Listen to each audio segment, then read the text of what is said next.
Good morning, everyone, and welcome back to Wake and Take. It's your boy, Jason. We got football to talk about today. Today, we're talking preseason losers, fantasy football fallers, Deshaun Watson, Clyde Edwards-Helaire, Trey Palmer, plenty more players that are falling down fantasy football ranks as a result of their preseason performance.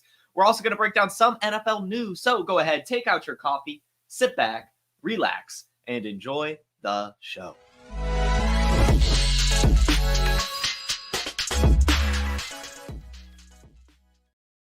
Good morning, everyone. Liv, Literature, Mark, Scott, Bach, T-Real, Snowman, Jacob, Paul, Alex, The Bug, The Bolgs, Dakota, Evil Knievel, Paul again.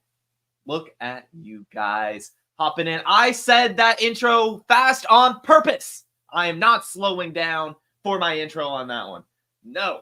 I do the show how I want to do. Even if the damn technology just makes me have to wait 11 minutes to go live because the browser can't connect to your webcam and microphone. Tried a different browser, still didn't work. I don't even know what ended up working. Just kept closing and retrying. Eventually it worked, so we're here. We're good. We're good to go. We got football to talk about today. It'll be cool. It'll be fun. It'll be neat, as the kids say. So let's go ahead and just discuss some NFL news before we get into some of these preseason losers. We'll start, of course, with CeeDee Lamb getting his bag. CeeDee Lamb is agreeing to a 4-year, $136 million contract with some record bonuses. This will make him the second highest paid non-quarterback in NFL history. Well-deserving, right? Second best wide receiver in the league, right behind Justin Jefferson. Actually, he's the third best wide receiver in the league. Jamar Chase is better than CeeDee Lamb, but we're not there yet for Jamar Chase. This is next year. Jamar Chase gets his bag next year. So Jamar Chase just needs to learn how to be patient, which he has. He's back at practice. So everything's all right, right? Everything's all right. The only thing that hasn't been solved is the Brandon Ayuk situation, and it's just because Brandon Ayuk is wrong. Brandon Ayuk is just wrong. He does not deserve the type of money he's asking for, will not get the type of money he's asking for. And so that's really that situation. But CeeDee Lamb, congratulations to him. Well-deserving. Very curious to see how the Cowboys figure out their cap situation around CeeDee Lamb. Are they going to extend or I guess bring back Dak Prescott? How are they going to pay Micah Parsons? These are the questions we have, but I'm sure will be answered soon enough. So yeah, Dallas Cowboys looking good. You know, it's taken some time this offseason for them to get back into shape, you know, for us to know who's all going to be there. But we all knew all along CeeDee Lamb was going to be a Cowboy. And no one ever was like, oh, he's going to get traded. Like, come on. We all knew this was going to happen. It was just a matter of time. And this is just how it always goes, right? Every single time. A wide receiver, just someone in general who sits out, it just takes until the end of the offseason. And then they get it, right? Like, it's just, we just have to exercise patience and never really, you know, think about it. Like, we don't even have to think about it. I think we maybe talked about CeeDee Lamb holding out like once, just because it doesn't matter. It never mattered. So anyway, he gets his bag. Good for him. I don't really think there's much to take away from it, really. Just congratulations. So that's what we'll go with. We do have 3 big players landing on PUP, though, the physically unable to perform list. And that is Nick Chubb, Jonathan Brooks, and TJ Hawkinson, all of which have some pretty significant fantasy football takeaways with Nick Chubb landing on PUP. Well, I guess just first, for the PUP list, what this means is that you will land on PUP if you are to miss at least 4 games of the NFL season. And but there is a distinction between a PUP and short-term IR. The PUP list means that, again, there's a 4-week minimum, but that's kind of it. Whereas the short-term IR, I believe, is at least 6 games. So to see the PUP is definitely good news. However, it still could end up being more than just 4 weeks. But Nick Chubb, Jonathan Brooks, TJ Hawkinson, all on the PUP list to start the year. All will be missing the first 4 games at least, opening the door for the players behind them. Nick Chubb's case, we've got Jerome Ford, who's already been one of the biggest steals of the draft. If you had the PlayerProfiler draft kit and you went to the Jerome Ford page, you were actually treated to a blurb written by me where I called, you know, Jerome Ford one of the easiest buttons to press all offseason. He had an ADP of 134, literally going after Nick Chubb all summer for absolutely no reason. Because as we said, even if Nick Chubb was to return week 1, he was not going to get a full workload. That's just not how it would work. Plus, the Browns run the ball a ton. They were 4th in the NFL last year in run plays per game. The philosophy is not going to be too much different this year. I know that they brought in Jerry Jeudy, and they're going to try to let Deshaun Watson sling it a little bit, but I'm really not sure if that's going to end up being the case. I'm sure that we're going to get stuck with the Cleveland Browns of old, which means they're going to just be leaning into the run game with Jerome Ford. However, I do want to say, take this opportunity. Nick Chubb is still a really good running back. And when he does return, I'm sure he'll get enough volume, even if it's not Nick Chubb volume, to at least still be productive with his, with his athleticism. I mean, Nick Chubb is still one of the better running backs in the league. I know this is a gruesome injury, but, modern medicine and recovery for these things has gotten so much better through the years. And sometimes with some of these athletes, they're just different animals. Nick Chubb is just a different animal. He will be fine when he comes back, but it's just you have to wait for him to come back. And that's fine, right? Like, that's what you want to hear from the Browns. You want to hear them taking their time and not push Nick Chubb back earlier than is necessary. So I would recommend, especially if you're competing in Dynasty and you can get Nick Chubb on your roster for pretty cheap, go for it. You can throw him in your IR now for the first few weeks, still have that roster spot. It's really nice stuff. Same could be said for Jonathan Brooks, who's landing on PUP. Of course, Chuba Hubbard is going to be the guy while he's out. And that's fine, right? Chuba Hubbard's done it before. And that makes Chuba Hubbard a really, really good kind of bridging the gap running back, if you will. If you need someone early in the season, some of these 0 RB builds, Chuba Hubbard's a great option. However, again, like with Nick Chubb, use this opportunity to get Jonathan Brooks. When Jonathan Brooks comes back, he's going to be fine as well. And the bonus for him is that he's not 29 years old like Nick Chubb. So he will definitely be good. Whereas in Nick Chubb's case, you're just betting on a supreme athlete and person that Nick Chubb is, one of the hardest workers in the entire NFL. Whereas Jonathan Brooks, he's just younger. He could definitely come back a little bit faster and easier than Nick Chubb could. But Nick Chubb's definitely putting in the work. So definitely try to get Jonathan Brooks, try to get Nick Chubb. Definitely in Dynasty, more so go after Jonathan Brooks. But if you're competing, go get Nick Chubb as well. And I'm just going to go ahead and say it. I am not against drafting either of these players in redraft. I don't really care too much about the beginning of the season points. Obviously, you want to start off well. But for the most part, I mean, you're not even worried about buys at this point of the season. Like, this is literally when you have your team at full strength. So just having a Jonathan Brooks and Nick Chubb in IR, so they can come in when, bye weeks start happening. Maybe some injuries have piled up for your team. That's just so important. And I think that's something that's lost a lot in fantasy football when we think about valuation of players. Like, just because a player's missing a few games early in the season doesn't mean that they'll be missing games later in the season, right? Like, they'll be there. They'll be there when it matters most. So I do like getting these running backs for your team for sure. And then TJ Hawkinson. We already knew that he was going to probably land on PUP. Some people even expected the IR for him, but to see PUP, that is definitely encouraging, especially with everything we're hearing that he is ahead of schedule and trending in the right direction. So I like getting TJ Hawkinson as well. I think that when he comes back, he'll still be second in targets behind Justin Jefferson. He's maybe not getting the 14 target games like he had with Kirk Cousins, but he's still at the tight end position. It's just so shallow sometimes that just to have someone like a TJ Hawkinson to be able to come in at some point whenever he returns, I think that that's incredible, because you can get TJ Hawkinson in the 14th, 15th round right now, and then get, maybe someone earlier if you want, or you can just, take some swings on some of these other guys and just stream them, like a Tyler Conklin, a Hunter Henry, a Mike Gesicki, just to bridge the gap, or even just TJ Hawkinson's backup, whose name is slipping my mind right now, Josh Oliver, I believe. But either way, like there's just opportunity to just be in tight end hell while TJ Hawkinson is recovering. But then once he comes back, you're going to have one of the better tight end. You'll have a top 10 tight end. And that's the cost. It's already priced in that he's missing time. So just go ahead and get him now. I think it's ridiculous that he's going so late, to be completely honest with you. So I'm excited for TJ Hawkinson. I'm excited for Nick Chubb. I'm excited for Jonathan Brooks whenever they do return. And I think you can get a nice value on them right now. Cool. That is the NFL news. That's kind of the big stories. There's some other stuff. I mean, we've got some cuts coming in. That's just, I guess, how we'll end this segment here. This is the roster cut deadline day. So at 4 p.m. Eastern, every single team will have to be down to their final 53. We've had some decent cuts. We've had some trades, but nothing like too substantial yet. And I'm just going to do a whole all-encompassing episode tomorrow morning. So make sure you tune in tomorrow morning for my thoughts on some of the biggest cuts and what that may mean for your team. And I'm just going to go ahead and say it. Ryan Flournoy's made the Dallas Cowboys roster. So we can just do a little bit of a fist pump there as a little bit of a precursor for tomorrow's show. But that is the NFL news. Fun stuff. Do we care about Malik Willis being traded to the Packers? No, we don't. Now we have time for some preseason losers. But before we get into that, I do want to start something new here on Wake and Take. I'm not sure how often I'm going to do this, but there's something that's really fun in life, and I'm actually a trivia host on the side. I do some trivia hosting just every once in a while, a couple times a week, usually once a week for sure, sometimes more. But it's just a nice little thing I do on the side, and I thought it might be kind of fun. I was actually inspired.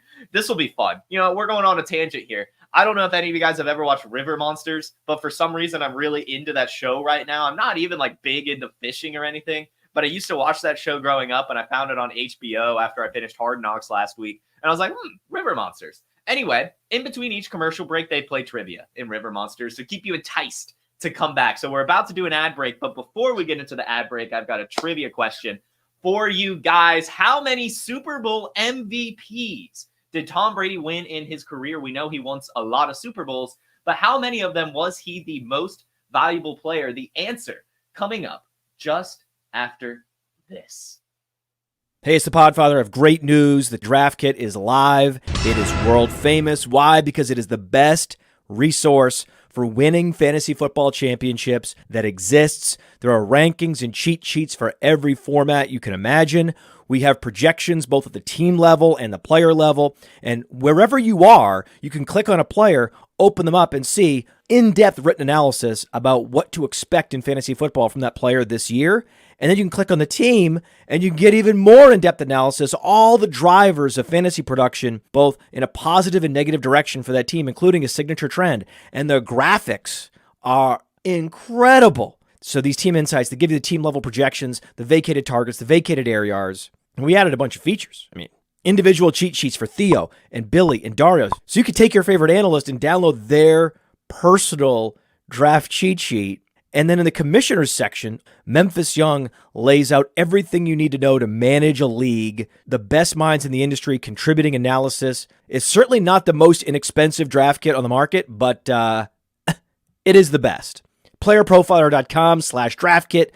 PlayerProfiler.com/draft kit. Go get it.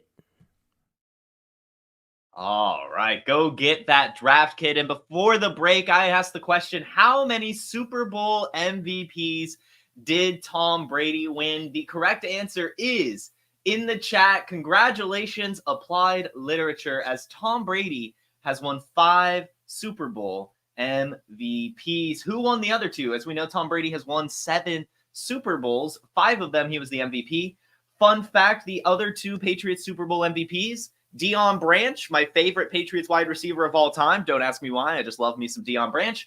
And Julian Edelman was the other one, of course, in that Falcons game where he just went insane, had a ton of great catches, over 100 receiving yards.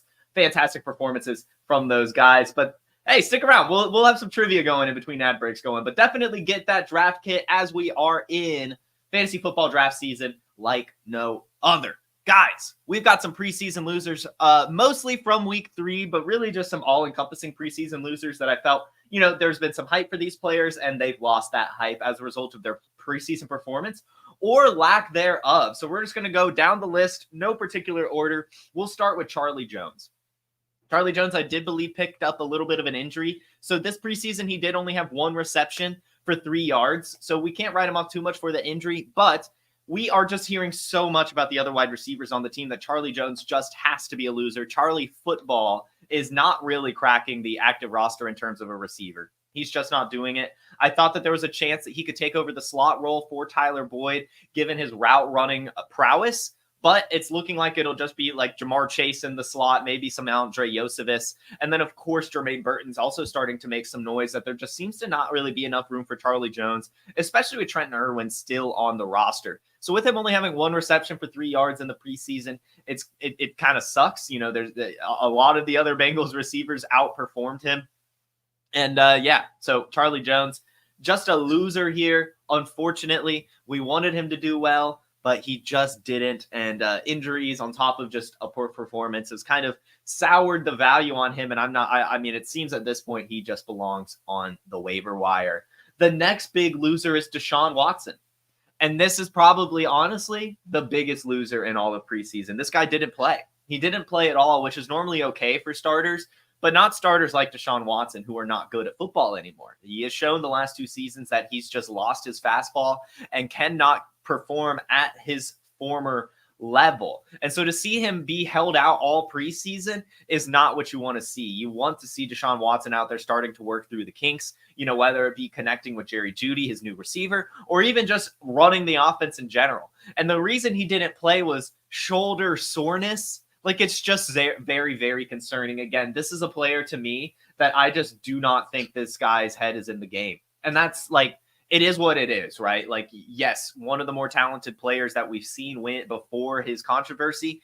And since then, he just isn't locked in. I think it's very easy to say he's not locked in. He's not playing well. His head's not in the game, whether it be off the field issues, just, clouding his judgment too much on the field, or just simply him sitting out so long and losing those in-games reps that year that he sat out just completely made him lose all momentum. I don't know what it is, but it's just, there is something not right in Deshaun Watson's head.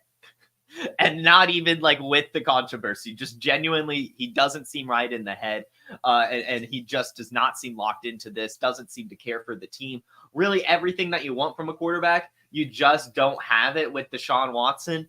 To be held out to shoulder soreness, like, come on, man. Come on. You need to be getting up to game speed. This just makes us so much less confident in being able to expect him to bounce back when you're not even playing a little bit in the preseason. I mean, even Josh Allen got preseason action. Like, this is ridiculous. Anthony Richardson played in every fucking game, and he's coming off an injury. Like, there are no excuses here for Deshaun Watson really at all. And I'm not even going to try to craft one. He's just a loser. Get Jameis Winston while you can. He's not, maybe not. Jameis Winston doesn't even need to take over from like Deshaun Watson playing bad. Like, Deshaun Watson he's been injured the past 2 years at the exact same time. It's concerning. I will say, Mark, I am with you here.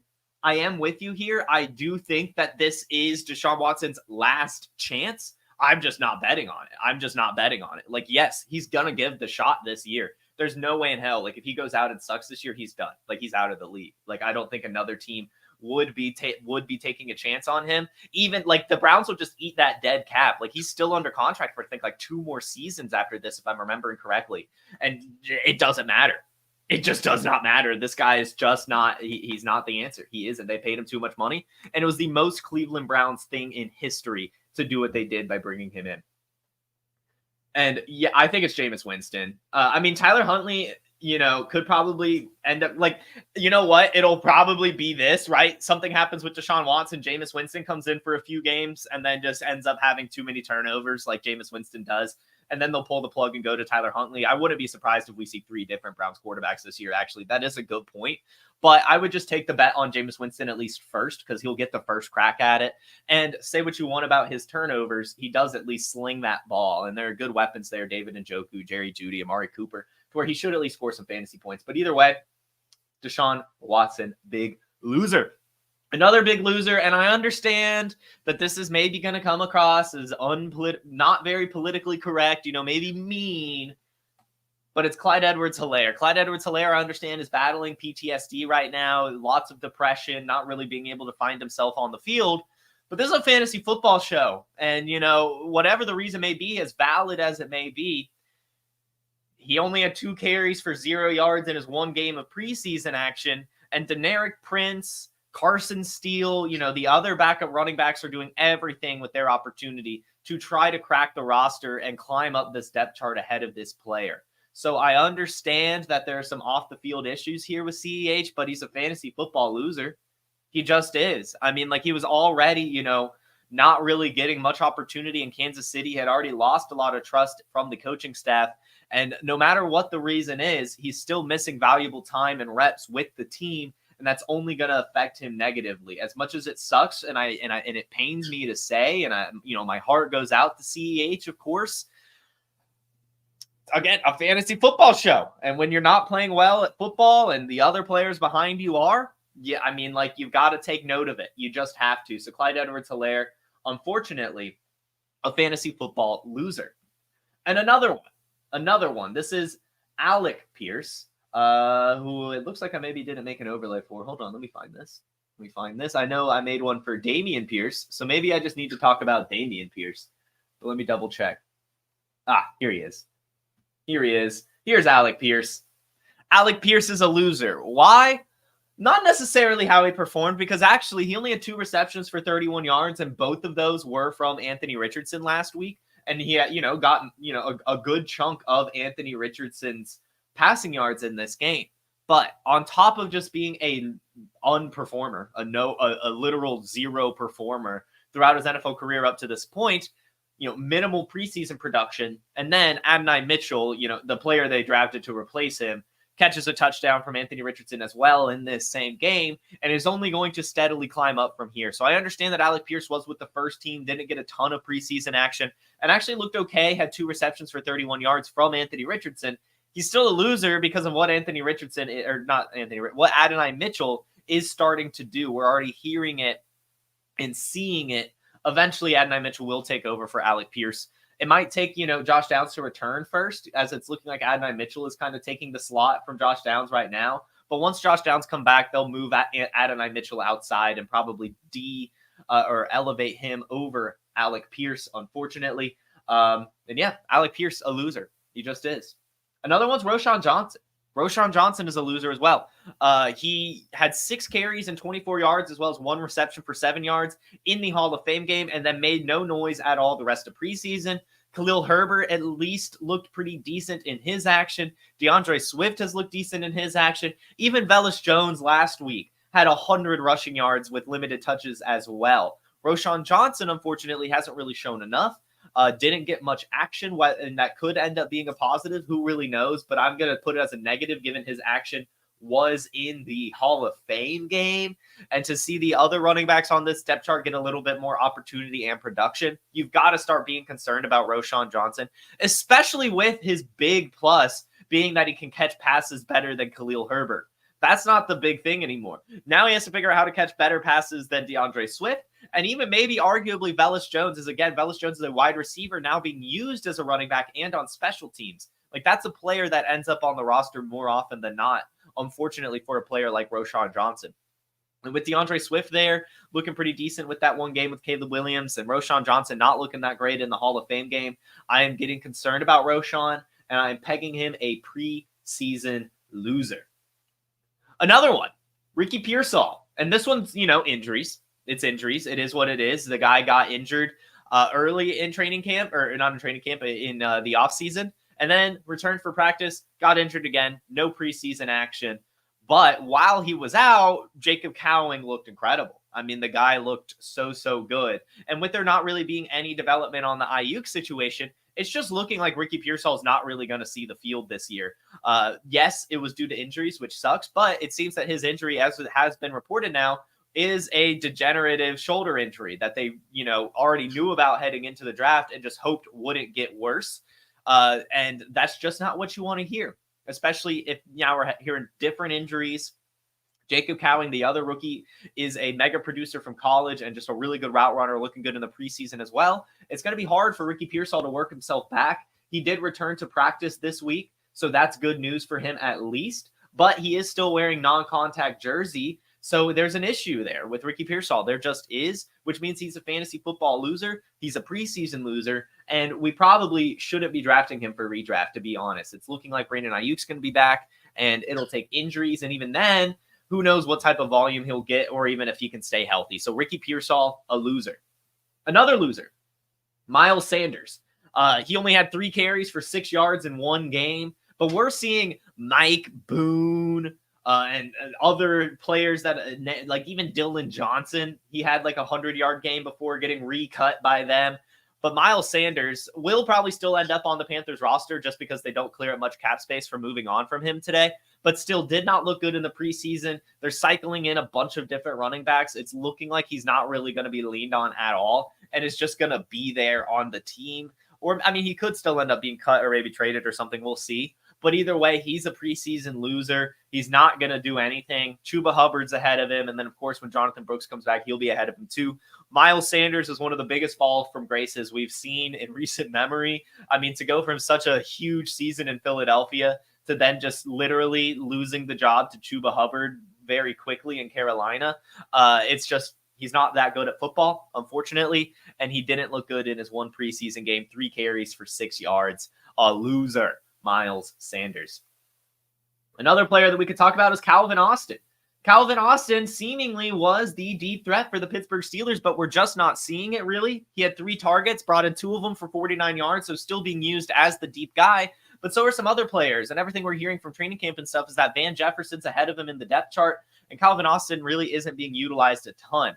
So he's a loser here. You know, he was the deep shot guy, and it looks like he's lost that. But then even if he does get that, there's not going to be a lot of it going his way. You know, George Pickens, Pat Freiermuth, the running backs, like there's just not really enough to go around. But it's seeming that he's not even getting even that role on this team. It's looking like it'll be Van Jefferson. So Calvin Austin, a loser. Another loser, Donovan Peoples-Jones. I honestly can't believe it. He had that one good season in Cleveland a couple years ago. Then they moved on from him, shipped him to Detroit, and now he's being cut. He got cut. He got cut yesterday and didn't do anything really in the preseason at all. So that's probably why he ended up getting cut. But it really sucks. Donovan Peoples-Jones, made some noise in Cleveland and started to establish himself and couldn't even make it really on the hometown team in Michigan. There's an issue there. I'm sure another team will take a shot on him. We'll see what ends up happening. In fact, hold on, guys. We might have something here. Donovan Peoples-Jones. Did he work? Maybe not. When did he graduate from Michigan? 2020. Did he have Jim Harbaugh? I think he had Jim Harbaugh. So anyway, maybe he'll go to LA. I feel like he had Jim Harbaugh. If he went to the draft in 2020, yeah. Why did I have to think that hard on it? Time flies. Holy shit. Jim Harbaugh was signed in 2015. God, that's right. God. That is crazy. Time flies. Anyway, maybe DPJ will go to the Chargers or something, but either way, didn't look that good in the preseason. Lost his job to Doris Fountain. Not good. Not good stuff. Another loser. And we all knew this was coming, or at least I knew it was coming. Johnny Wilson.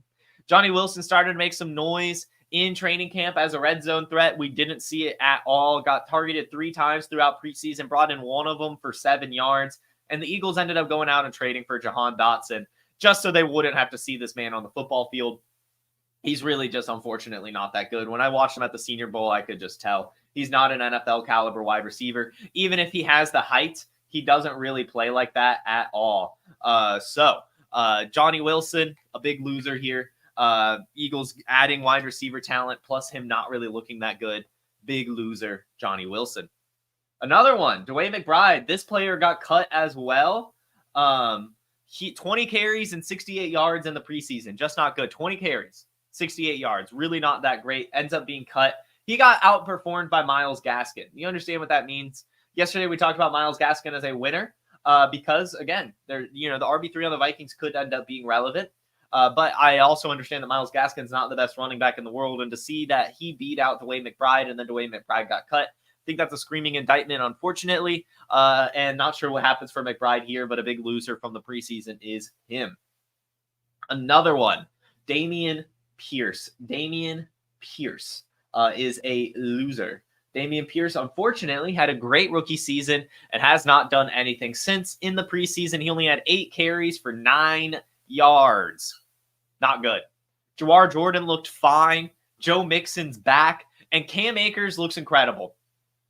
Dameon Pierce could end up being a roster cut casualty, to be honest. Is not looking good. At the very least, is going to find himself buried on the depth chart.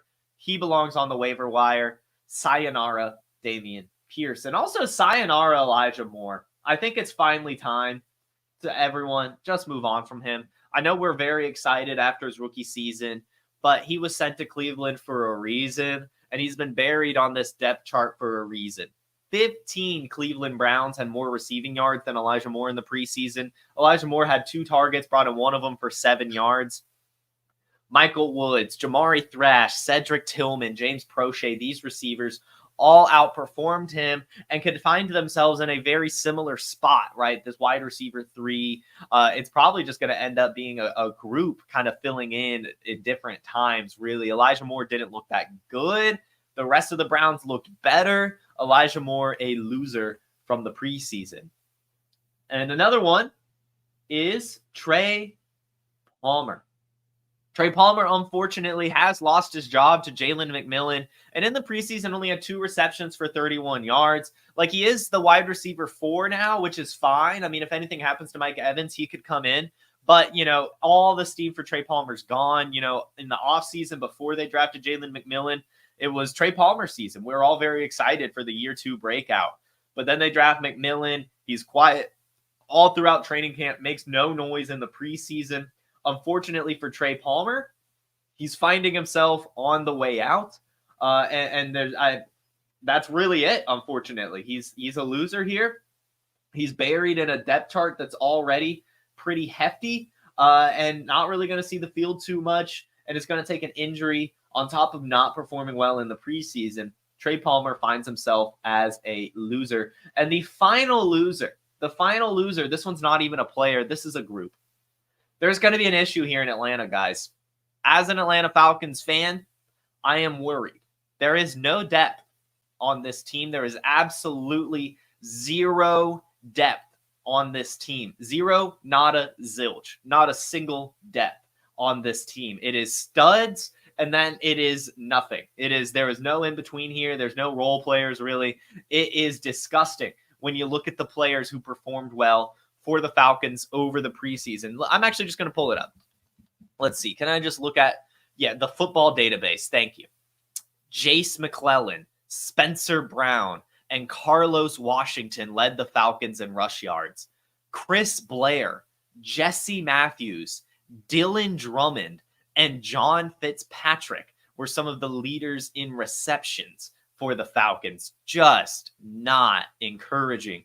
Yes, there's Casey Washington who started to make some noise. That's the rookie. It kind of ends there. And it looks like he's even going to be starting in 3 wide receiver sets, maybe 4, depending on how they use Kyle Pitts. And that's an issue. Casey Washington's not that, he's fine, and he's definitely worth a dart throw. But I am beyond terrified. If any injury happens to any Falcons player, it's going to be a huge issue, let alone multiple injuries.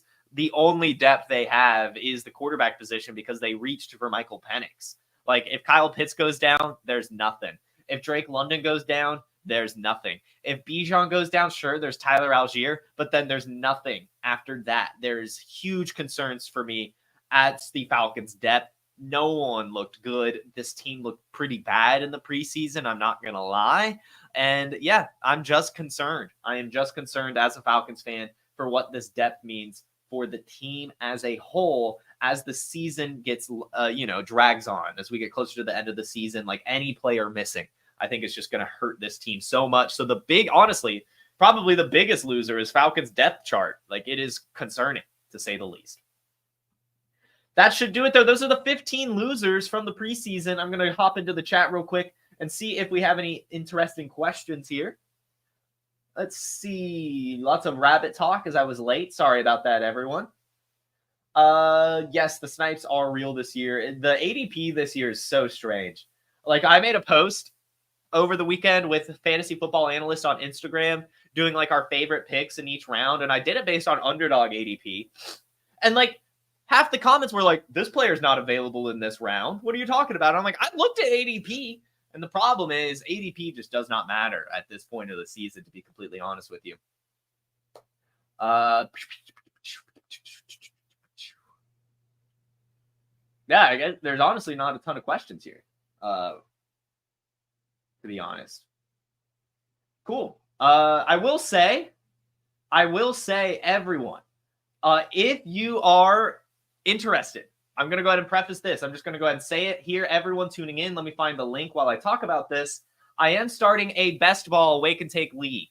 It's only going to be 12 teams. I want to fill it up quickly. However, I would like it to be, and in fact, I want it to be and need it to be people who are not already in the 32-team dynasty league. So if you want to play best ball with me, because I'm tired, I'm done on managed leagues. I'm done.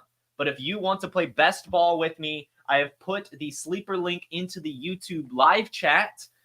If you were not here live and you're watching this video, just hit me up on Twitter. I'll get you the link. But guys, if you're watching this show right now and you are not in the Wake and Take Dynasty League, the Wake and Take Dynasty League, do not get in this best ball draft. I will kick you. I will. I know I appreciate your support, but I want to get some other players that are not already in the league that tune into Wake and Take. I want to make sure that we have some extra folks in this league. So a 12-team best ball league. I think it's PPR and all that stuff. I haven't truly figured out the scoring, but I set up the rosters.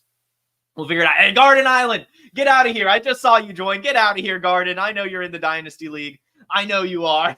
I know you are. But yes, guys, go ahead and join that, please. And I guess I'll add this to the show description real quick. This will be on the actual Player Profiler show description, not the Player Profiler news one, the sleeper link. Wow, we are filling up quick. We are filling up quick. Yeah, sorry, Garden. I want to get some other folks in here, but I do appreciate you joining.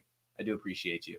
But yeah, everyone, thank you so much for joining in. We will get this draft going quickly, it seems. You all have a terrific Tuesday, a wonderful rest of your week, and make sure you hit that like button. Make sure you subscribe and hit the bell so you can tune in tomorrow's episode, 10 a.m. Eastern, here on the Player Profiler YouTube, Facebook, Instagram, and Twitter. Have a great day.